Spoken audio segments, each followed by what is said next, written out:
The next thing would be slurs, both ascending and descending. Now here's where playing on the fingertips really is essential. Not that it isn't essential in anything else, but you'll pay the penalty for it here.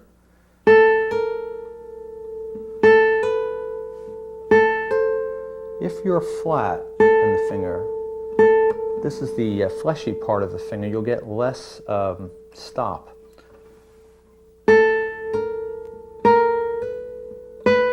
You could take that warm-up exercise that we did at the a little bit earlier and just do the same thing.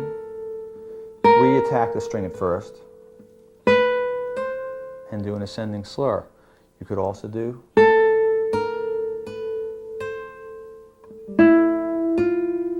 You don't have to hold the fingers down for this exercise because we need a certain amount of height in order to get what folk guitarists call hammer-on.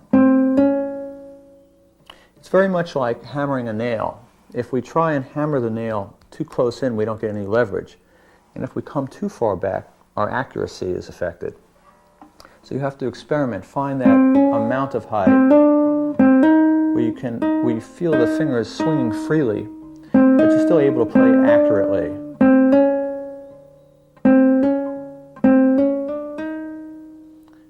Descending slurs, we need a pluck with the left hand.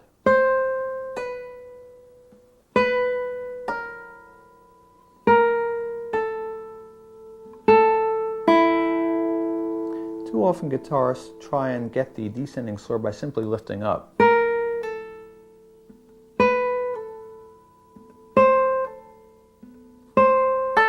When you pluck downward, you really get a defined sound. So work on that.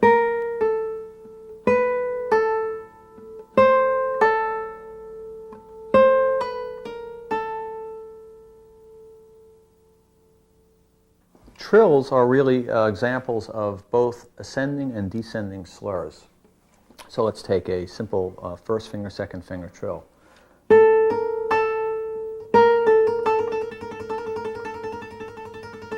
Again, the usual mistake is to just lift up and not really get that pluck on the descending slur, so that gets you this kind of sound. You hear it's a lot weaker than.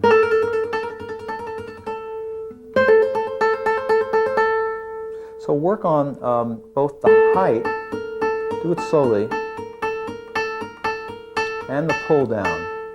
Now when you're playing on an inside string, you still pull down.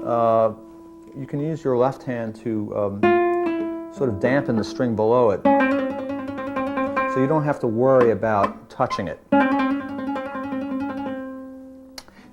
Even though we normally think of trills as a left-hand technique, cross-string trills have become extremely popular. They're louder and a bit clearer or more articulated than a left-hand trill. So let's see how that works.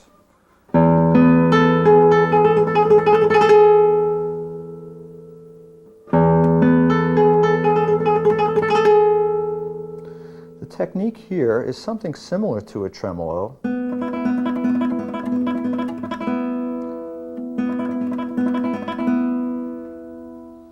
But we tuck the M finger in so that it goes across.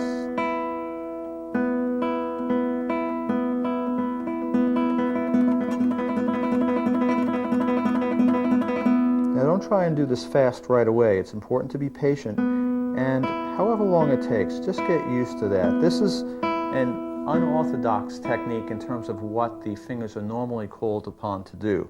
It's that M finger reaching down to the second string, or the lower string, however the case may be. So give it time.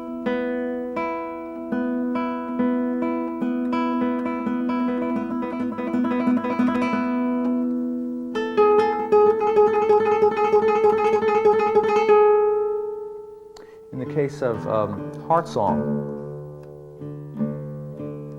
I've used it as a type of arpeggio, cross between an arpeggio and a tremolo.